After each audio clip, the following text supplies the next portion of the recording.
Welcome to Salim समी channel. मैं हूं आपका एस्ट्रोलॉजर सलीम समी। अस्सलाम वालेकुम। आज हम बड़े ही इम्पोर्टेंट टॉपिक पे बात करेंगे। कोई बड़ा प्लेनेट है और अगले साल जो शुरू होगा और अगला महीना जो शुरू होगा जनवरी की 17 तारीख को सैटर्न जो है अपने दूसरे घर यानी कि मूल त्रिकोण राशि में आ चुका होगा, यानी कि एक्वेरियस में ज़ोहल जो है वो आ चुका होगा बुर्ज दुलू में। और सैटर्न और जुपिटर का ट्रांजिट को बहुत ज़्यादा अहमियत दी जाती है। जैसे कि अब आपको महल प्रॉब्लम नहीं होनी चाहिए, क्योंकि हमारी जो वेबसाइट भी आ चुकी है। जिनको नहीं पता कि वैदिक एस्ट्रोलॉजी से उनका क्या एसेंडेंट बनता है या मून साइन बनता है, क्योंकि दोनों ही बड़े इम्पोर्टेंट होते हैं। दोनों से जब हम किसी चीज़ को देखते हैं या मैं चार्ट को रीड करता हूँ तो दोनों चीज़ों को, मून साइन को भी और एसेंडेंट को भी देखता हूँ कि दोनों से योगों को बहुत ज़्यादा अहमियत दी जाती है और मून की भी बहुत ज़्यादा अहमियत होती है। दोनों चार्ट्स को देखना बहुत ज़रूरी होता है। तो अब आप जिनको नहीं पता, अब बेशुमार जो है फ़ोन कर रहे होते हैं, व्हाट्सएप कर रहे होते हैं कि जी हमारा स्टार बता दें।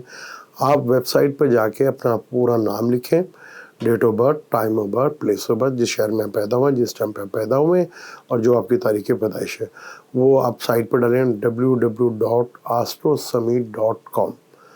ये वेबसाइट है, वहाँ जाके आप देख सकते हैं कि आपका जो लगन क्या है और आपका मून साइन का बड़ा इजीली, यानी कि मून साइन और लगन तो सबको पता चल सकता है वहाँ बड़े इजीली।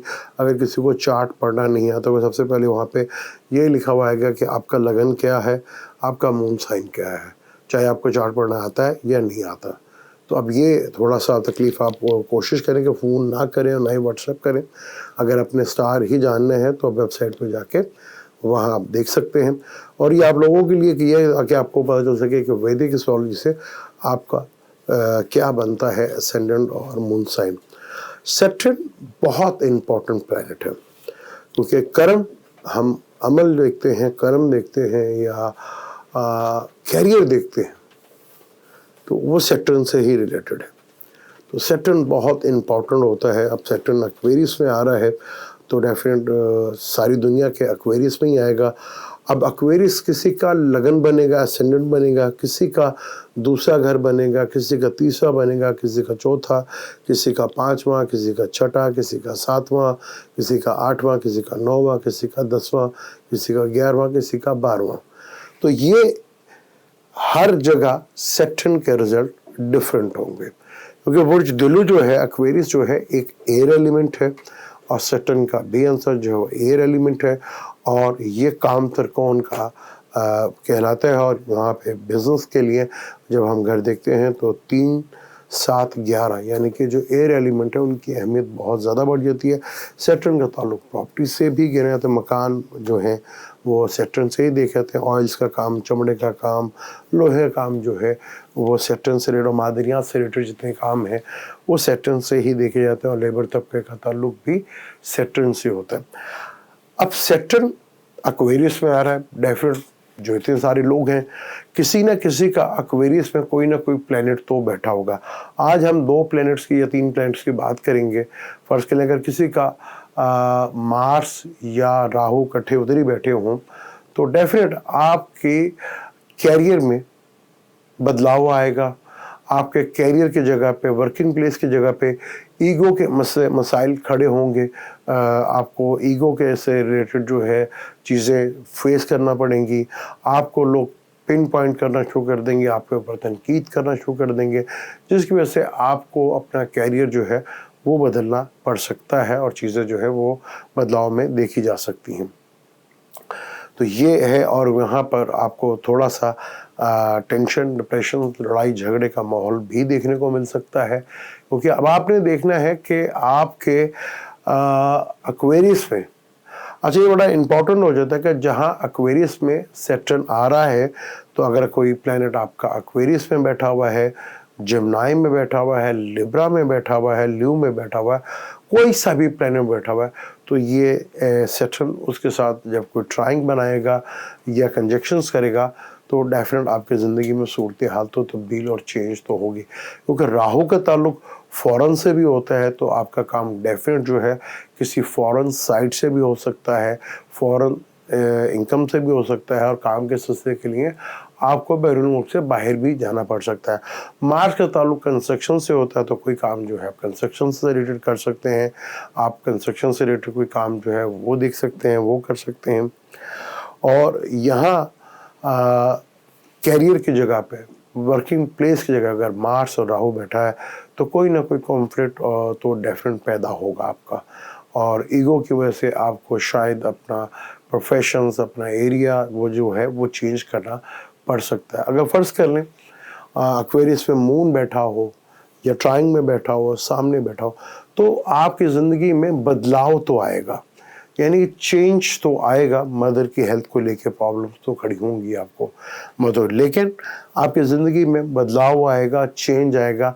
आप अपना वर्क जो है वो डेफिनेट चेंज करेंगे, जो बेहतर होगा आपके लिए, बेहतर होगा, जिसमें चेंजिंग जो है वो आपके लिए बेहतर होगी।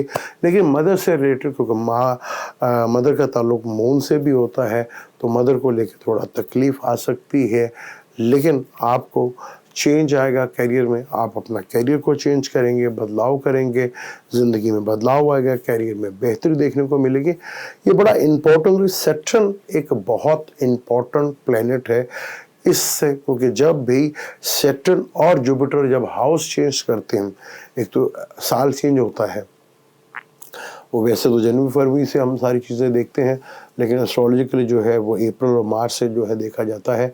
लेकिन जब भी सैटर्न और जुपिटर हाउस चेंज करते हैं, उनमें राहु केतु भी बहुत इंपॉर्टेंट होते हैं। तो आपके कुंडली में, आपके जायचे में एक बड़े लेवल का बदलाव देखने को मिलता है। सैटर्न यहाँ 30 साल के बाद आ रहा है, और जो 93, 94, 95 में पैदा हो, तो आप देखेंगे उनकी ज़िंदगी में काफ़ी बड़े लेवल का बदलाव भी देखने को मिला होगा। अब सैटर्न की एक और नेचर है कि सैटर्न जिस घर में बैठता है, एक तो हम साढ़सती लेते हैं कि मून से पिछले घर में सैटर्न बैठा हो तो साढ़सती शुरू होती है। जब वो जहाँ मून बैठा वहाँ पर आ जाए तब दूसरा साढ़सती का स्पेल शुरू होता है, और जब वो मून से अगले घर में आ जाए तो वो भी जो है साढ़सती का आखिरी ईयर होता है।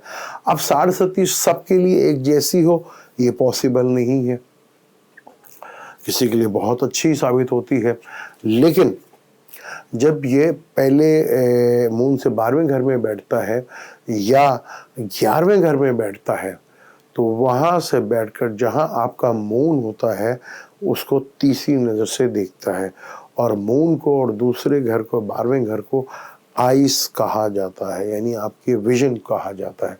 तो ये बड़ा इम्पोर्टेंट, सैटर्न अपने से 12वें घर में बहुत बड़ा किरदार अदा करता है, यानी कि अपने से जो जहाँ भी बैठा उससे 12वें घर से रिलेटेड चीज़ों को काफ़ी हद तक डिस्टर्ब कर देता है।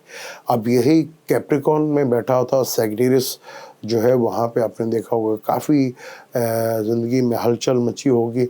अब हर आदमी का सैजिटेरियस जो है, किसी का लगन होगा, किसी का दूसरा घर होगा, किसी का तीसरा होगा, किसी का 5वां, किसी का छठा, किसी का 7वां, किसी का 12वां। तो आप देखेंगे कि पिछले 2 सालों से आप देखेंगे तो उस एरिया में आपको काफ़ी हद तक प्रॉब्लम देखने को मिली होगी यहाँ पर। तो ये चीज़ जो है वो आपके लिए प्रॉब्लमेटिक होगी। अब एक्वेरियस में होगा तो आपका कैप्रिकॉर्न कौन सा घर बनता है कि वहाँ आपको फोकस करना पड़ेगा। सैटर्न जहाँ से तीसरी नज़र से देखता है वहाँ आपकी एफर्ट्स को बढ़ा देता है। तो यानी कि जिस घर में वो तीसरे घर से देख रहा है, जो भी आपका वो घर या जो ज़ोडिक तो वो एरीज ही होगा, वो कौन सा घर होगा, उस घर से चीज़ों को आपको थोड़ा सा डिले फैक्टर्स देखने को मिल सकते हैं। तो जहाँ सैटर्न बैठता है उससे 12वें घर में काफ़ी हद तक प्रॉब्लम जो है देखने को मिलती है। तो ये आपने देखना कि आपके कौन से 12वां घर जो है, जब वो एक्वेरियस में आएगा तो कैप्रिकॉर्न आपका कौन सा घर बनता जाए। फ़र्ज़ कर लें एक्वेरियस है तो यानी कि ख़र्चों के मामलात में आपको बहुत ज़्यादा परेशानी देखने को मिल सकती है, क्योंकि ये घर इन्वेस्टमेंट का भी होता है, इंपोर्ट एक्सपोर्ट का भी होता है, वहाँ आपको देखने को प्रॉब्लम्स जो है देखने को मिल सकती है। और सैटर्न एक्वेरियस में आ रहा है और एक्वेरियस में जो भी प्लैनेट, यहाँ पे जुपिटर बैठा हुआ है, तो नो डाउट आपकी ज़िंदगी में कैरियर बहुत स्ट्रॉन्ग होने जा रहा है। आपका कैरियर बहुत स्ट्रॉन्ग होगा अगर जुपिटर एक्वेरियस में बैठा हुआ है, या जमनाई में बैठा हुआ है, या लिब्रा में बैठा हुआ है, या ल्यू में बैठा हुआ है, तो आपको कैरियर बहुत स्ट्रॉन्ग होगा आपका। यानी आपकी ज़िंदगी में बहुत बदलाव, कैरियर से रिलेटेड चीज़ों में बहुत बड़ी इम्प्रूवमेंट आपको देखने को मिल सकती है। और यहीं अगर वीनस बैठा हो तो आपको वर्क के काम के सिलसिले में पैसा जो है वो बड़ा ठीक ठाक मिलता हुआ नजर आएगा। वीनस और सैटर्न का कारण मैं वैसे बता चुका हूँ, तो ये बड़ा इंपॉर्टेंट होगा। अब आपने देखना है कि आपके चार्ट में अगर आपको पता है तो फिर बहुत अच्छी बात है कि आप देखें कि आप एक्वेरियस में कौन सा प्लैनेट बैठा हुआ है। जिनको नहीं पता वो किसी भी अच्छे एस्ट्रोलॉजर से कंसल्ट करें, क्योंकि ये बहुत बड़ा इवेंट है, इसको मिस नहीं किया था। क्योंकि सैटर्न जो है अब 17 जनवरी को होगा, बड़ा प्लैनेट है, उसके असरात तो अब आना शुरू हो गए हैं, तो वो काफ़ी हद तक असरात उसके देखने को मिलेंगे। तो ये बहुत इम्पॉर्टेंट है कि आपके एक्वेरियस में, जमनाई में, ल्यू में और लिब्रा में कौन से प्लैनेट बैठे हुए हैं और सैटर्न किस किस्म का रिजल्ट देता हुआ नज़र आएगा। केतु जैसा प्लैनेट बैठा हो तो केतु जो है ख़त्म करता है, यानी कर्म अमल भी ख़त्म हो जाते हैं। तो ये बहुत इम्पॉर्टेंट प्लैनेट है। अब आपको अपने चार्ट में देखना है या आपको खुद देखना आता है तो बहुत सी बात है। वेबसाइट से बता दिया कि आपका कौन सा मून साइन या असेंडेंट वैदिक से बनता है, वो जाकर वेबसाइट पे www.astrosami.com पे जाके आप देख सकते हैं। अगर आपको आता है चार्ट देखना तो बहुत सी बात है, नहीं तो आप किसी भी अच्छे एस्ट्रोलॉजर से कंसल्ट कर सकते हैं। मुझे दें इजाज़त, लेकिन जाने से पहले चैनल को सब्सक्राइब कर लीजिएगा, बेल के बटन को ज़रूर दबाइएगा, क्योंकि जब प्लैनेट चेंज होते हैं, जब प्लैनेट्स की मूवमेंट्स चेंज होती है तो ज़िंदगी में बदलाव बड़े लेवल का आता है। और ख़ास तौर पर जब जुपिटर और सैटर्न और राहु केतु जैसे प्लैनेट चेंज हो तो कुंडली चेंज होती है, वक्त चेंज होता है। मुझे दें इजाज़त, लेकिन जाने से पहले चैनल को सब्सक्राइब कर लीजिएगा, बेल के बटन को ज़रूर दबाइएगा। अल्लाह हाफ़िज़।